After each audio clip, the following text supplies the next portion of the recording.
अस्सलामुअलैकुम, welcome to my channel code seekers.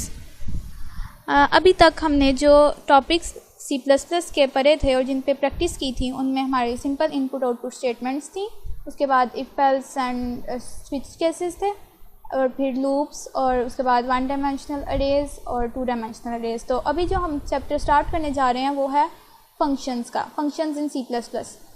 तो इस टॉपिक को भी मैं 3-4 पार्ट्स में एक्सप्लेन करूँगी। इस पार्ट में हम सिर्फ एक फंक्शंस की रियल लाइफ एग्जांपल के साथ हम फंक्शंस के कॉन्सेप्ट को समझेंगे कि फ़ंक्शन होते क्या हैं। उसके बाद हम एक एग्जांपल करेंगे और बाकी फिर नेक्स्ट पार्ट्स में हम फर्दर एग्जांपल्स करके फंक्शंस के कॉन्सेप्ट पे ग्रिप हासिल करेंगे। तो सबसे पहले मैं एक रियल लाइफ एग्जांपल से आपको थोड़ा सा स्टार्ट करना चाहूँगी कि लेट्स से कि आपके घर में आपने एक मेड रखी है और अब आपने उसको सिर्फ इसलिए रखा है कि वो आपको डेली मिल्क शेक दिया करे, मिल्क शेक बना के दिया करे। अब आपने उसको रोज़ कहना है कि मिल्क शेक बना के दें। आप उसको सिर्फ एक दफ़ा सिखाएंगे कि मिल्क शेक जो आपने बनाना है या जैसा आपको पसंद है वो किस तरह से बनाना है, ठीक है। नेक्स्ट आप उसको डेली बता दिया करेंगे, आप उसको कह दिया करेंगे, कमांड दे दिया करेंगे कि make a milk shake for me, और साथ आप उसको फ्रूट नेम बता देंगे कि किस फल का आपने मिल्क शेक बनाना है, आइदर बनाना, मैंगो और एप्पल।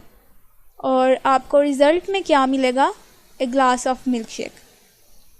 तो ये भी एक फंक्शन है जो डेली लाइफ में आप परफॉर्म करते हैं। बस आपने एक दफ़ा मेड को सिखा दिया कि उसने क्या काम करना है, और अब उसको आप सिर्फ एक कमांड देते हैं, make a call on make a milk shake, और उसको पता है कि अगर आपने उसको मेक ए मिल्क शेक बनाने का कहा है तो उसने क्या बनाना है और कैसे बनाना है। लेकिन उसके लिए उसको एक इन्फॉर्मेशन रिक्वायर्ड होगी आपसे, जो कि होगा फ्रूट नेम, और फिर उसने रिज़ल्ट में आपको ग्लास ऑफ मिल्क शेक देना है। अब जब हम रियल लाइफ की इस एग्जांपल को, ये एक फंक्शन है जो रोज़ परफॉर्म होता है। अब प्रोग्रामिंग में भी फंक्शन ऐसा ही होता है, उसके अंदर भी 3 ही चीज़ें होती हैं। एक होती है कॉल, एक नाम होता है, कोई ना कोई स्टेटमेंट होती है या कोई वर्ड होता है जिसके थ्रू आप कॉल करते हैं और कोई ना कोई फंक्शन, कोई ना कोई काम परफॉर्म करते हैं। और दूसरी चीज़ होती है कि पैरामीटर, मतलब आप उसको वैल्यूज़ देते हैं, कोई ना कोई इन्फॉर्मेशन देते हैं, और जिनको हम प्रोग्रामिंग लैंग्वेज में पैरामीटर्स कहते हैं। और रिज़ल्ट में आपको कभी कुछ मिलता है, ज़रूरी नहीं हर दफ़ा मिले, कभी कुछ नहीं भी मिलता। जैसे आपने मेड को कह दिया कि आप घर रूम क्लीन कर दें, तो उस केस में रिज़ल्ट में आपने जिसने उसे कॉल करके ये कमांड दिया, ज़रूरी नहीं उसको तो कुछ नहीं मिलना, बस वो फंक्शन परफॉर्म कर दिया जाना है, ठीक है। तो ज़रूरी नहीं जब हम एक फंक्शन के लिए कमांड दें तो उससे हमें रिजल्टेंट में भी कुछ मिले, या ज़रूरी नहीं कि उसको इन्फॉर्मेशन प्रोवाइड भी की जाए। अब अगर हम प्रोग्रामिंग में फंक्शंस की तरफ आ जाते हैं तो फंक्शंस हम क्यों यूज़ करते हैं। समटाइम्स जब हम देखें, हमारे प्रोग्राम का स्ट्रक्चर होता है कि हमने मेन भी एक फंक्शन ही है, उसके अंदर हम डिफरेंट अपने जो भी हमने प्रोग्रामिंग करनी होती है और जो भी टास्क परफॉर्म करना होता है उसकी सारी कोडिंग लिख रहे होते हैं। अब उसमें कुछ इस तरह के काम होते हैं जो हमें बार बार रिक्वायर्ड होते हैं। जैसे हमने फैक्टोरियल फाइंड करना है एक नंबर का, तो उसको हमें 2-3 दफ़ा फाइंड करना पड़ सकता है। लेट्स से हम कम्बिनेशन फाइंड करना चाह रहे हैं 2 नंबर्स का एक सेट के अंदर से, फर्दर एक सब सेट का कि कितने सेट्स बनेंगे, एक कम्बिनेशन फाइंड करना चाह रहे हैं, तो उसके लिए हमें 3 दफ़ा फैक्टोरियल फाइंड करना पड़ता है। अब अगर हम उसको मेन में लिखें, तो आप मेन में एक प्रोग्राम लिख रहे हैं, आपने यूज़र से इनपुट ली n, यूज़र से इनपुट ली r, और उसके बाद आप 3 दफ़ा फैक्टोरियल की लूप लगाएंगे।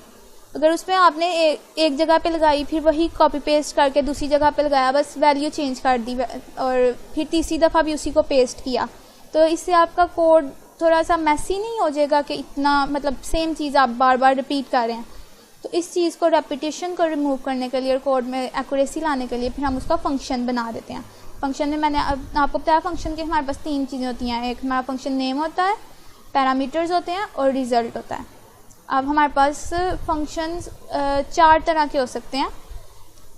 एक वो फंक्शन जो जिसको इन्फॉर्मेशन भी कोई रिक्वायर्ड नहीं होती टास्क परफॉर्म करने के लिए, और जो हमें रिजल्ट भी कुछ भी नहीं देता, बस वो टास्क परफॉर्म कर देता है। दूसरा कि हम उसको कोई इन्फॉर्मेशन देते हैं, और लेकिन वो रिज़ल्ट में हमें एज सच कुछ रिटर्न नहीं करता, बस टास्क परफॉर्म कर देता है। लेट्स से कि आपने रूम क्लीन करना है, तो आप उसको बता देंगे कि कौन सा रूम क्लीन करना है, आप मेड को बता देंगे कौन सा रूम क्लीन करना है, पैरामीटर के तौर पे रूम का बता देंगे कि टीवी लॉन्च करना है, ड्राइंग रूम करना है या लिविंग रूम करना है, ठीक है, जिसकी और वो उस रूम को क्लीन कर देगी, लेकिन रिज़ल्ट में आपको कुछ नहीं देगी। कुछ होते हैं जिनमें उसको पैरामीटर तो कोई रिक्वायर्ड नहीं होता, लेकिन उसने आपको रिटर्न कुछ ना कुछ करना होता है। जैसे आप उसको कह रहे हैं कि bring a glass of water for me, तो उसका काम जब भी आप उसको ये कहेंगे उसने आपको पानी ही ला के देना है, उसको और कोई इन्फॉर्मेशन रिक्वायर्ड नहीं है कि और लेकिन रिटर्न में वो आपको कुछ ना कुछ देगी। और फोर्थ हमारे पास टाइप होती है जिसके अंदर उसको पैरामीटर्स भी रिक्वायर्ड होते हैं और फंक्शन उसने रिटर्न भी कुछ करना होता है। जैसे मिल्क शेक वाली एग्जांपल मैंने दी, उसको फ्रूट नेम भी रिक्वायर्ड था और उसने रिटर्न में आपको ग्लास ऑफ मिल्क शेक भी देना था। तो इसकी मैंने एक यहाँ पे एग्जांपल ये लिखी है हाईलाइटेड लाइन, जिसमें अब इसका सिंटैक्स लिखा है। हम वो आगे मैं अब जब कोडिंग करती हूँ तो उसमें भी आपको फर्दर सिंटैक्स को एक्सप्लेन करती हूँ और बताती हूँ कि फिर हम फंक्शंस कैसे डिफाइन करते हैं। फिर प्रोग्रामिंग में हम इन्हीं अपनी 4 टाइप्स में से कोई ना कोई फंक्शन बनाते हैं। हम रिटर्न टाइप लिखते हैं, फंक्शन का नाम लिखते हैं, पैरामीटर्स अगर हैं तो उनको भी लिख देते हैं, और वो एक अलग से हम एक बॉडी में अपने प्रोग्राम के अंदर ही, प्रोग्राम फाइल के अंदर ही एक जगह पे उनको डिफ़ाइन कर लेते हैं, और मेन के अंदर जब भी हमें वो फंक्शन परफॉर्म करना होता है हम उसे कॉल कर लेते हैं। तो अब ये जो हम टास्क परफॉर्म करेंगे, जिसमें आगे मैं आपको फर्दर उसका सिंटैक्स वगैरह भी एक्सप्लेन करूँगी, वो हमारे पास टास्क है कि write a program to find combination a formula for the number of possible combination of R objects from a set of N objects. मतलब ये कि आपके पास एन ऑब्जेक्ट्स हैं, एक सेट है एन ऑब्जेक्ट्स का, और उसके अंदर से आपने फाइंड करना है कि 8 ऑब्जेक्ट्स अगर आप पकड़ें तो आपके पास कितने पॉसिबल कम्बिनेशंस बन सकते हैं कि आप किस तरह। तो उसके लिए हमारे पास ये फार्मूला है N factorial over R factorial N minus R factorial. अब ये एग्जाम्पल हम जब करेंगे तो एक सबसे पहले हम इसको सिंपल फंक्शन बनाए बगैर हम देखते हैं कि इसका आप किस तरह से प्रोग्राम लिख सकते हैं। ये वीडियो देख रहे हैं जो मेरे व्यूअर्स, उनको भी मैं यही कहूँगी कि आप आगे मेरी फर्दर वीडियो देखने से पहले खुद भी उसका वो एक प्रोग्राम सिंपल लिख लें कि फैक्टोरियल कैसे फाइंड करते हैं, या आप ये प्रोग्राम कैसे लिखेंगे, इसका कोड कैसे लिखेंगे विदाउट यूजिंग फंक्शंस। मैं भी वो कोड पहले से मैंने लिखा हुआ है, उसी को खोलूँगी और फिर उसी कोड को हम कन्वर्ट करेंगे फंक्शंस में, क्योंकि पहले मैं एक्सप्लेन कर चुकी हूँ कि सिंपल इस तरह के प्रोग्राम्स कैसे लिखते हैं, फैक्टोरियल कैसे फाइंड करना है। सो इसको मैं इस वीडियो में अब एक्सप्लेन नहीं कर रही। तो अब हम चलते हैं कोडिंग की तरफ। तो अब ये मैंने कोड एक लिख लिया हुआ है पहले से, जिसमें हमने कम्बिनेशन फाइंड किया हुआ है N by N C R, जिसको हम कहते हैं मैथमेटिकल टर्म्स में। तो अब हम इस कोड को अगर देखें तो सबसे पहले मैंने इसमें यूज़र से इनपुट ली हुई है एन की वैल्यू, उसके बाद आर की वैल्यू, और उसके बाद मैंने ये देखें अगर आप यहाँ पे तो 3 दफ़ा लूप लगा के फैक्टोरियल फाइंड किया हुआ है। एक दफ़ा मैंने एन का फैक्टोरियल फाइंड किया है। फैक्टोरियल का ये सिंपल फार्मूला है, इसका जो कॉन्सेप्ट है कि ये किस तरह से फाइंड करना है ये मैंने अपनी प्रीवियस वीडियोज़ में एक्सप्लेन कर दिया हुआ है। और ये फिर आर का फैक्टोरियल फाइंड किया है और एन माइनस आर का, क्योंकि मैंने पीछे आपको बताया कि इसका जो फार्मूला था वो था N factorial divided by R factorial asterisk N minus R factorial. तो इसको फाइंड करने के लिए हमें 3 चीज़ों का फैक्टोरियल चाहिए था, एन का, आर का और एन माइनस आर का, जिसके लिए मैंने फिर 3 दफ़ा लूप लगा के तो ये 3 फैक्टोरियल्स फाइंड किए, एन फैक्टोरियल, आर फैक्टोरियल और N R factorial, N minus R factorial. और उसके बाद उसको फार्मूला में पुट करके तो हमने रिज़ल्ट फाइंड कर लिया। हम इसको एक दफ़ा रन करके भी देख लेते हैं कि ये हमें क्या आउटपुट देता है, और उसके बाद फिर हम इसको फंक्शंस में कन्वर्ट करते हैं। तो n की वैल्यू 5 एंड r की वैल्यू 3, तो रिज़ल्ट हमारे पास आ रहा है 10। अब हम इसमें फैक्टोरियल की डेफिनेशन 3 दफ़ा कर रहे हैं, हम 3 दफ़ा उसको बता रहे हैं, फॉर लूप लगा के फैक्टोरियल की सारी लॉजिक लिख रहे हैं कि फैक्टोरियल किस तरह से फाइंड करना है। तो फंक्शंस का बेनिफिट हमें ये होता है कि हम एक ही मतलब ये एक दफ़ा ये डेफिनेशन की हमने और उसको एक पार्ट उसको डिफ़ाइन कर दिया अलग से अपनी मेन की बॉडीज़ के बाहर, और उसके बाद फिर हम उसको कॉल कर लेंगे। तो फंक्शन की मैंने आपको बताया था 3 पैरामीटर्स होते हैं, उसकी रिटर्न टाइप होती है, फंक्शन का नेम होता है और पैरामीटर्स होते हैं। ये होता है उसका सिंटैक्स, उसको डिफ़ाइन करने का, और फिर उसके बाद आ जाती है इसकी बॉडी, जिसके अंदर हम बताते हैं कि करना क्या है। तो अगर मैं अपने इस फंक्शन का फैक्टोरियल का फंक्शन बनाना चाहूँ तो मैं रिटर्न टाइप, मतलब ये कि उसने मुझे रिटर्न क्या करना है, तो फैक्टोरियल की जो लॉजिक है वो एट द एंड हमें रिज़ल्ट में एक इंटीजर टाइप रिटर्न करती है। तो मैं इसकी रिटर्न टाइप, मतलब रिटर्न टाइप का मतलब है कि आंसर जिस टाइप का होगा वो डाटा टाइप हम यहाँ लिख देंगे। तो मैं लिख दूँगी इंट। उसके बाद मैंने फंक्शन का कोई ना कोई नेम डिफ़ाइन करना है, तो मैं नाम रख लेती हूँ फंक्शन का फैक्टोरियल, क्योंकि ये फंक्शन हम बना रहे हैं जिसके अंदर हमने फैक्टोरियल फाइंड करना है। आगे फिर ब्रैकेट्स आ गई। ब्रैकेट्स के अंदर हमारे पास होते हैं पैरामीटर्स। ज़रूरी नहीं कि हमारे पास रिटर्न टाइप भी हो और पैरामीटर्स भी हों, लेकिन अभी यहाँ पे जो हम फंक्शन बना रहे हैं वो फैक्टोरियल का है, जिसके अंदर हमें कुछ ना कुछ रिटर्न भी करना है और जिसको कुछ ना कुछ चाहिए भी होगा, कोई नंबर उसको चाहिए होगा जिसका वो फैक्टोरियल फाइंड करे। तो हम यहाँ पे कह देते हैं इंट, लेट्स से के नंबर, वो कोई नंबर होगा जिसका उसने फैक्टोरियल फाइंड करना होगा। अब फैक्टोरियल फाइंड कैसे हम करते थे कि हम एक वेरिएबल ले लेते थे जिसके अंदर हम आंसर स्टोर करवाते थे और उसको 1 से इनिशियलाइज करवा देते थे। उसके बाद हम एक लूप चलाते थे 1 से उस नंबर तक जिसका हमने फैक्टोरियल फाइंड करना है, और उसके अंदर, उस लूप के अंदर हम क्या करते थे, जो हमारा रिजल्टेंट वेरिएबल है वो स्टेरिक आए। मतलब हम अगर फैक्टोरियल की बात करें तो फैक्टोरियल होता क्या है, लेट्स से आपको कहा गया है 4 का फैक्टोरियल फाइंड करें, तो इट मीन्स कि 4 से लेके 1 तक जितने भी उसके बीच में डिजिट्स आ रहे हैं उन सबको आप इसमें मल्टीप्लाई करें इस तरह से। तो ये लूप भी यही काम करती है। सबसे पहले f की वैल्यू होगी 1 और i की वैल्यू भी 1 है, तो 1 स्टेरिक 1 इज़ 1। फिर नेक्स्ट हमारे पास इंक्रीमेंट पार्ट तो मैंने लगाया ही नहीं, तो नेक्स्ट हमारे पास i की वैल्यू बन जाएगी 2 और हमारे पास f के अंदर सेव था 1, तो 1 स्टेरिक 2 इज़ 2, f के पास हमारे पास चला गया 2। उसके बाद i की वैल्यू हो गई 3, तो f हमारे पास 2 है और i है 3, तो 2 स्टेरिक 3 इज़ 6। उसके बाद हमारे पास आया 4 और हमारे पास f के अंदर सेव है 6 और i की वैल्यू है 4, तो 6 स्टेरिक 4 इज़ 24, तो हमारे पास f में आ गया 4 और आप देखें अगर तो 4 स्टेरिक 3 स्टेरिक 1 इज़ 24, तो हमारे पास f में आंसर आ गया और आंसर हमें रिटर्न करना है। मतलब जो भी इस फंक्शन को कॉल करेगा उसको जो है ना, इन रिटर्न आंसर में आपने फैक्टोरियल देना है। तो हमने रिटर्न कर दिया f। ये सेंटेक्स है, रिटर्न कीवर्ड यूज़ होता है जब हमने वैल्यू इस बॉडी के अंदर से जहाँ से इसको कॉल किया गया था वहाँ पे कुछ वापस भेजना हो। अब ये तो था कि फंक्शन की डेफिनेशन हो गई है, हमने एक फंक्शन बना लिया। अब जब कभी मुझे फैक्टोरियल फाइंड करना होगा मैं सिर्फ ये वर्ड लिखूँगी और आगे यहाँ पे ब्रैकेट्स के अंदर अपना कोई नंबर पास कर दूँगी और रिज़ल्ट में मेरे पास उसका फैक्टोरियल आ जाएगा। लेट्स से कि अब मेरा यही प्रोग्राम था और इसके अंदर मुझे n का फैक्टोरियल भी फाइंड करना था, r का भी और n माइनस r का भी। तो ये मैंने एक लूप लगाई हुई थी जिसके अंदर मैं n का फैक्टोरियल फाइंड कर रही थी, इसको मैंने रिमूव कर दिया। लेकिन अब मैंने फैक्टोरियल फाइंड करना है, मैंने फैक्टोरियल की डेफिनेशन तो ऊपर काट दी है, फंक्शन, ये एक फंक्शन बन गया जिसको मैंने लिख दिया। अब इसके अंदर मैं क्या, अब इधर मेन के अंदर, ये मेरे पास मेन भी एक फंक्शन ही होता है, इसके अंदर मैं उसको कॉल कर लूँगी। क्या नाम है उसका, रखा मैंने फैक्टोरियल। उस वर्ड की वर्ड, वो एक स्पेशल हमारे पास वर्ड बन जाएगा, उसको मैं लिखूँगी और आगे ब्रैकेट्स लगा दूँगी। तो इसका मतलब होगा कि अब इसने फैक्टोरियल के पास जाना है, ये एक फंक्शन को कॉल हो रही है। ये तो हुआ ना कि उसको डिफ़ाइन किया हमने कि करना क्या है, उसके बाद उसको कॉल भी करनी है। ये दोनों ज़रूरी है। जब तक आप फंक्शन को कॉल नहीं करेंगे उसके अंदर आपने जो भी काम डिफ़ाइन किया है वो परफॉर्म नहीं होगा।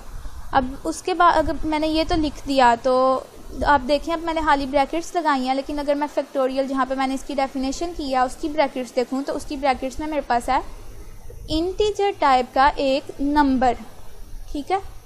तो मैं यहाँ पे, इसका मतलब यहाँ से मैंने कोई नंबर लिखना है, तो वो नंबर यहाँ से जाके इस वेरिएबल के पास कॉपी हो जाएगा और फिर अंदर ये सारा फंक्शन परफॉर्म होगा और यहाँ से मुझे कोई ना कोई वैल्यू आके मिलेगी। तो वो प्रोग्रामिंग में हम असाइनमेंट हमें कोई ना कोई, हमारे पास भी कोई ऐसी चीज़ होनी चाहिए जो उस आंसर को जो फैक्टोरियल ने हमें देना है वो सेव कर सके। तो यहाँ पे हम अपना एक वेरिएबल जो हमने पहले से डिक्लेयर करवाया हुआ था रिज़ल्ट, उसको लिख देते हैं कि मतलब ये फंक्शन हमें जो भी रिटर्न करेगा वो इधर आएगा। मतलब जो इसके अंदर फंक्शन परफॉर्म हो रहा है, जो इसके अंदर वेरिएबल्स हैं उनका उन्होंने सिर्फ इसके अंदर ही रहना है, उनको हम बाहर अपने इस मेन वाले जो बॉडी है हमारी इसके अंदर यूज़ नहीं कर सकते। और जो मेन वाले हैं वो उधर एक्सेस नहीं हो सकते, क्योंकि वेरिएबल्स का स्कोप होता है वो जिस फंक्शन के अंदर डिफाइंड है वो उसी के अंदर उनकी वैल्यूज़ यूज़ होंगी। तो इसलिए मुझे यहाँ से जो मेन में मैंने यूज़र ने तो मेन में n की वैल्यू पास की है, एंटर किया है ना, तो मुझे यहाँ से उसको पास करनी पड़ेगी। तो मैं यहाँ पे सिर्फ n लिख दूँगी। तो n के अंदर लेट्स से कि यूज़र एंटर करता है 5, तो ये 5 यहाँ से इस नंबर के पास जाके कॉपी हो जाएगा जो इस फैक्टोरियल का था। तो उसके बाद ये उसका फैक्टोरियल फाइंड करेगा और हमें रिटर्न कर देगा आंसर यहाँ से f के अंदर जो भी सेव था वो वैल्यू रिटर्न हुई, और इधर मैंने वेरिएबल यूज़ किया हुआ था रिज़ल्ट, मतलब दोनों का अपना अपना वेरिएबल है, और तो वो इसके अंदर आके सेव हो गई। अब ये तो हो गया n का फैक्टोरियल। अब मुझे r का फैक्टोरियल भी चाहिए था और n-r का भी। सॉरी, मैंने यहाँ पे वेरिएबल n फैक्ट है जिसके अंदर मैंने n का फैक्टोरियल सेव करवाया, तो मैं यहाँ पे वेरिएबल को चेंज कर रही हूँ। n फैक्ट के अंदर आके हमारे जो भी ये रिटर्न करेगा, वेरिएबल्स के नेम डिफरेंट हो सकते हैं, वेरिएबल के नेम से फ़र्क नहीं पड़ता, सेम भी हो सकते हैं। बस ये याद रखना है कि जो वैल्यू इसके अंदर, जो फंक्शन इसके अंदर परफॉर्म हुआ है, जो वेरिएबल्स इसके अंदर डिक्लेयर किए गए हैं वो इसके अंदर ही रहेंगे, उनको आप मेन में एक्सेस नहीं कर सकते, और जो आपने मेन में डिक्लेयर करवाया वो आप वहाँ पे एक्सेस नहीं कर सकते। अगर आप कोई ऐसा वेरिएबल चाहते हैं जिसको आप मेन में भी एक्सेस कर सकें और अपने उस फंक्शन में भी एक्सेस कर सकें, तो आप उनको अपने ये सारे इस तरह के, ये मेन फंक्शन है, ये हमारे पास एक फैक्टोरियल फंक्शन है, इनके बाहर डिक्लेयर कराते हैं अपनी हेडर फाइल्स के नीचे। यहाँ पे अगर आप कोई नंबर लिखते हैं तो वो फिर आप इसके अंदर भी यूज़ कर सकते हैं, इसके अंदर भी यूज़ कर सकते हैं। वो ग्लोबल वेरिएबल्स का स्कोप है, वो एक अलग टॉपिक है, तो उसकी अभी हम डेप्थ में नहीं जाएंगे। तो यहाँ पे मैंने n फैक्टोरियल, ये मुझे फैक्टोरियल रिटर्न कर देगा। इसी तरह से मुझे r का फैक्टोरियल भी चाहिए था। यहाँ पे मुझे लूप लगाने की अब ज़रूरत नहीं, मैं सिर्फ लिखूँगी r fact is equals two factorial of r। मतलब ये कि एक दफ़ा मैंने उस फंक्शन को कॉल किया और कहा कि n का फैक्टोरियल फाइंड करके दो मुझे, उसने n का फैक्टोरियल फाइंड करके दिया मुझे, और वो मेरा n फैक्ट वेरिएबल के अंदर आके सेव हो गया। फिर मैंने दोबारा उस फंक्शन का नाम लिखा और उसको कहा, अब की बार उसको नंबर दिया मैंने r, और उसको कहा कि r की वैल्यू फाइंड करके दो मुझे। उसने r का फैक्टोरियल मुझे रिटर्न किया, जो मैंने r फैक्ट के अंदर सेव कर लिया। नेक्स्ट अब मुझे n-r का फैक्टोरियल चाहिए, तो n-r फैक्ट लिखूँगी मैं और उसका फैक्टोरियल कैलकुलेट करूँगी और n-r पास कर दूँगी, और मैंने n-r लिख दिया। n-r लेट से कि मैंने n पास किया 5 और r की वैल्यू मैंने पास की है 3, तो n-r मीन्स 2। इस दफ़ा उसके पास जाएगा 2 और वो 2 का फैक्टोरियल हमें रिटर्न कर देगा, जो n-r फैक्ट वेरिएबल के अंदर जाके स्टोर हो गया। उसके बाद मैंने ये फार्मूला लगाया जो कि था n factorial divided by r fact स्टेडिक n-r फैक्टोरियल, और रिज़ल्ट के अंदर मेरा आंसर आ जाएगा। तो अब हम इसको रन करके देखते हैं और हम देखेंगे कि आंसर हमारे पास सेम आता है। आपको अगर याद हो तो स्टार्टिंग पे फंक्शंस के बगैर जब हमने कॉल किया था और ये सारा प्रोग्राम लिखा था, तब रन किया था, तब भी हमने यही वेरिएबल्स पास किए थे और हमारा यही आंसर आया था। अभी भी हमने फंक्शंस में उसको कन्वर्ट किया और उनको कॉल करके फैक्टोरियल फाइंड किया, तब भी सेम आंसर आया। तो इसमें होपफुली कि आपको फंक्शंस के बेसिक कॉन्सेप्ट की समझ आ गई होगी। बाकी जो मैंने आपको बताया कि हमारे पास फंक्शंस की 4 टाइप्स होती हैं, एक उनसे रिलेटेड भी, हर टाइप से रिलेटेड हम एक प्रोग्राम करेंगे और फर्दर भी जो कॉन्सेप्ट्स इसके लिए रिक्वायर्ड हैं उनको। हमने देखा कि हम किस तरह से फंक्शंस को यूज़ करते हुए हम कम्बिनेशन फाइंड कर सकते हैं और किस तरह से हमारा लाइन ऑफ कोड भी कम हो जाता है और फंक्शंस का जो फ़ायदा है। देखें, अगर आपने 3 लूप्स लगाई हुई थी और अगर आपकी लूप में कोई मिस्टेक हो गई होती तो आपको 3 मुख्तलिफ जगहों पे उन्हें चेंज करना पड़ता, और मे बी आप किसी एक जगह पे भूल जाएं और आपका सारा प्रोग्राम, सारी लॉजिक गलत हो जाए। तो अगर आप उसको फंक्शन के थ्रू करते हैं तो एक ही जगह पे एक ही डेफिनेशन आपने फैक्टोरियल की है। अगर आपकी उसमें कोई मिस्टेक भी हो जाती है या आप उसमें कुछ और अपना कोई फार्मूला चेंज करना चाहते हैं या कोई भी, तो वो आप एक ही जगह पे करेंगे और बाकी आपको रिपीट नहीं करना पड़ेगा और आपके सारी जगहों पे वही एक सेम फार्मूला यूज़ होगा फैक्टोरियल को फाइंड करने के लिए। Thank you for watching my video. Don't forget to like and share my videos and subscribe my channel to watch more videos on C++ and C#.